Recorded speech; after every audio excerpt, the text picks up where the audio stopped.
Aucun animal n'a véhiculé autant d'histoires, de croyances et de légendes que le loup. Pourquoi faut-il que dans notre culture occidentale, le loup paraisse toujours plus féroce ?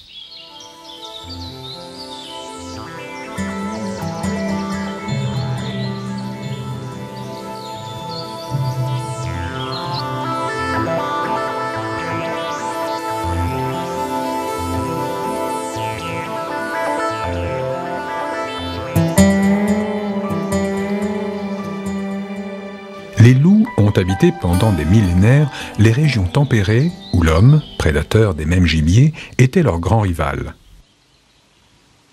Le Canis lupus, plus connu sous le nom de loup, est le plus grand spécimen des canidés. Il mesure entre 1,10 m et 1,50 m. Il atteint 70 cm au garrot grâce à ses très longues pattes et il pèse de 20 à 80 kg selon les espèces, avec un record à 96 kg.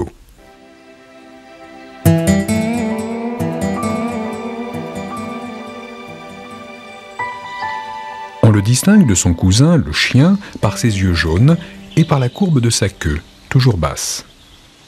Il dispose d'un excellent odorat ainsi que d'une bonne acuité visuelle et auditive.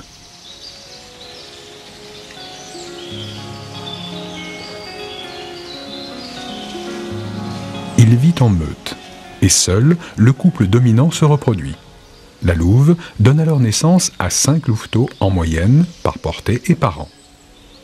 Le loup est un animal particulièrement endurant, capable de parcourir 60 km en une journée avec des pointes de vitesse de 70 km/h. La louve allait en Romulus et Rémus, symbole de la fondation de Rome. C'est un témoignage de la relation établie entre le loup et l'homme dans nos civilisations antiques où le loup apparaît comme un animal respecté et vénéré.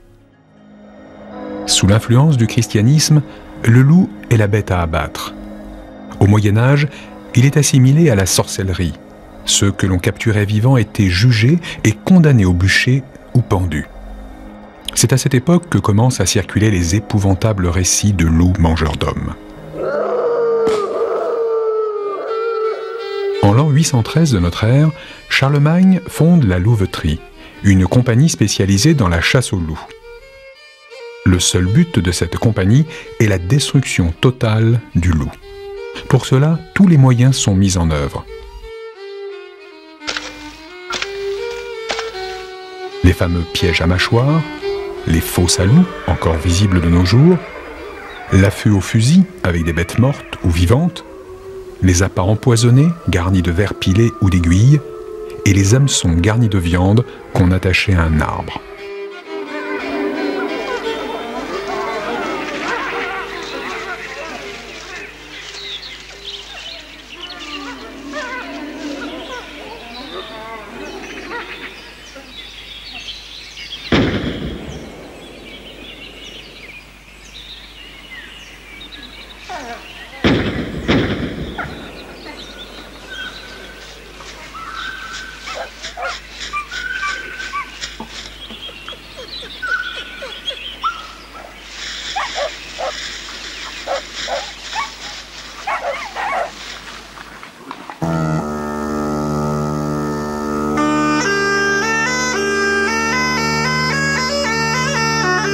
Pour la chasse au loup, le cheval et le chien jouent un rôle déterminant. Au XIXe siècle, les meutes de chiens courants, alliant résistance et puissance du flair, se composent de chiens de Saintonge, du Haut-Poitou, de Vendée, de Gascogne ou de Normandie. Néanmoins, de célèbres veneurs n'hésitent pas à mêler du sang de loup dans leurs meutes.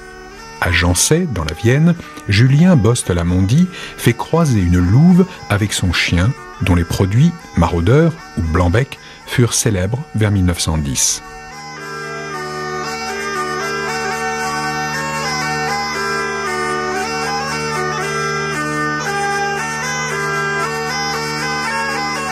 À la fin du XVIIIe siècle, le loup est encore un animal commun et il occupe 90% du territoire. À partir de 1798, 6000 loups sont tués chaque année.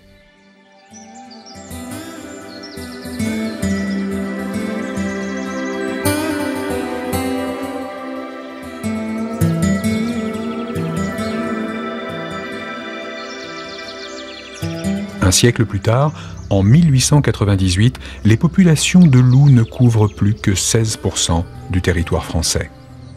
4% du territoire en 1908, 1% en 1923. Il ne reste alors plus en tout et pour tout que 2 populations distinctes dans l'Hexagone. La dernière population de loups sauvages en France a perduré durant quelques années à cheval sur 3 régions, le Poitou-Charentes, l'Aquitaine et le Limousin.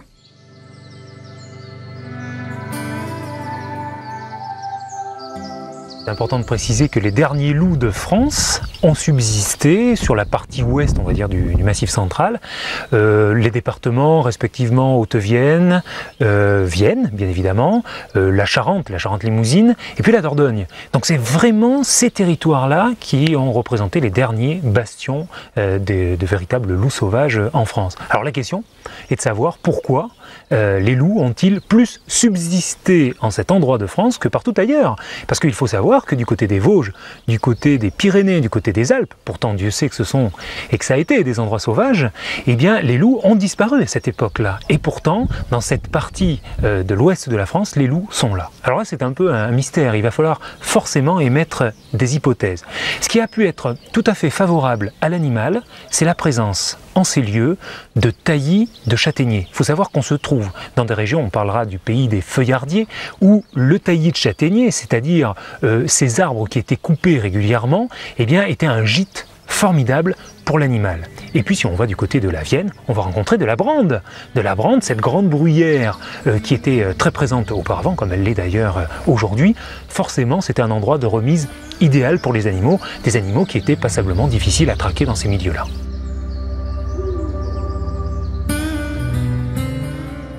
Entre le XVIe et le XVIIIe siècle, de nombreuses bêtes fantastiques firent leur apparition un peu partout en France.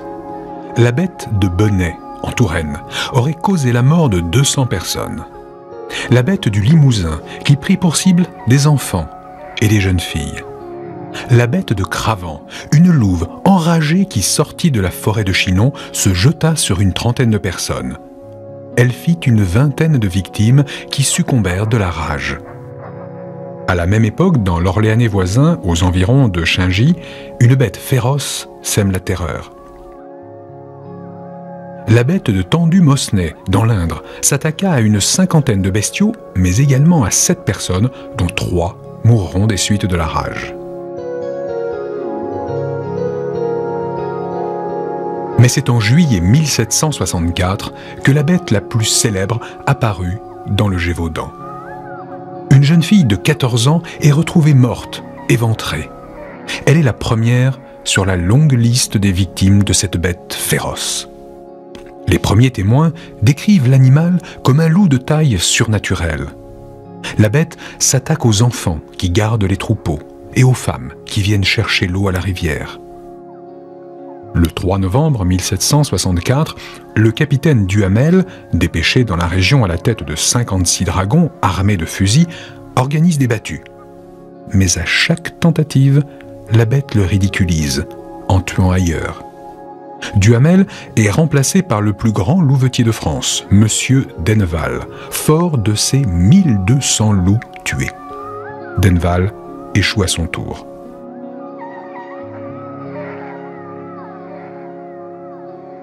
Le roi Louis XV fait alors intervenir son porte-arquebuse, le lieutenant des chasses Antoine de Beauterme. Celui-ci, pire que ses prédécesseurs, escroque le roi en abattant un loup qu'il fait passer pour la bête.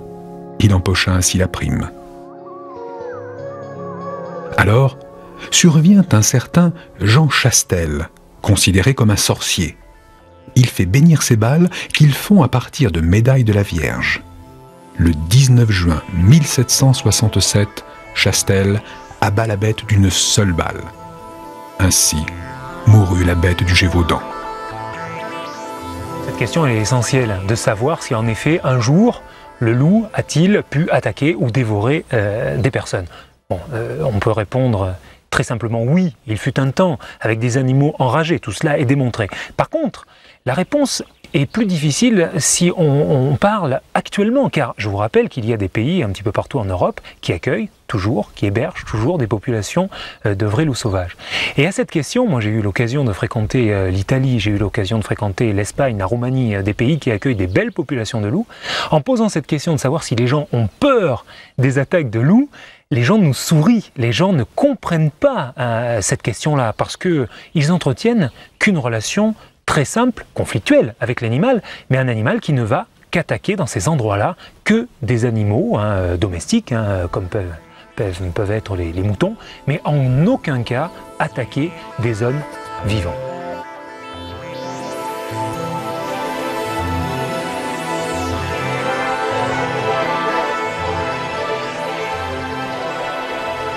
Le loup a imprégné nos mentalités et il fait partie de notre langage. Des noms de lieux font référence au passage de l'animal.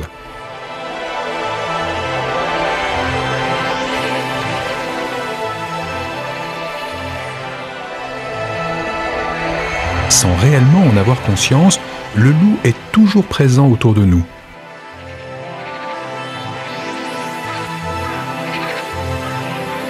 Il hante l'imaginaire. Manifestations diaboliques et surnaturelles se côtoient. L'homme se transforme en loup-garou.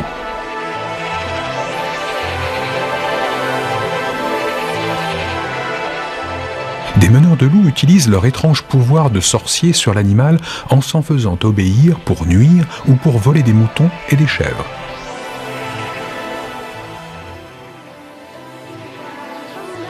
Les livres de contes illustrés ont bercé l'enfance de nombreuses générations.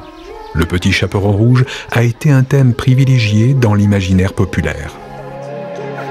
Autrefois, tous les moyens étaient bons pour faire fuir la bête. Les bergers qui allaient au champ se munissaient d'un petit pistolet sans balle. Le bruit et l'odeur de la poudre éloignaient les loups.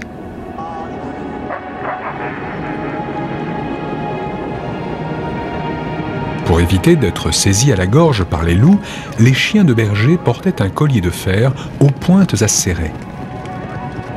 La seule présence de ces chiens suffisait bien souvent à dissuader le loup de toute agression.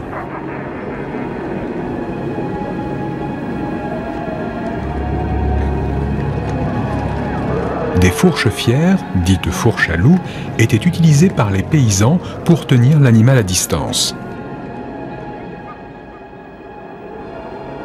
À la nuit tombante, on pouvait voir sur la façade des maisons une lanterne à loup. À l'intérieur, brûlait une chandelle, filtrée par la découpe de la tôle, qui soi-disant effrayait les loups.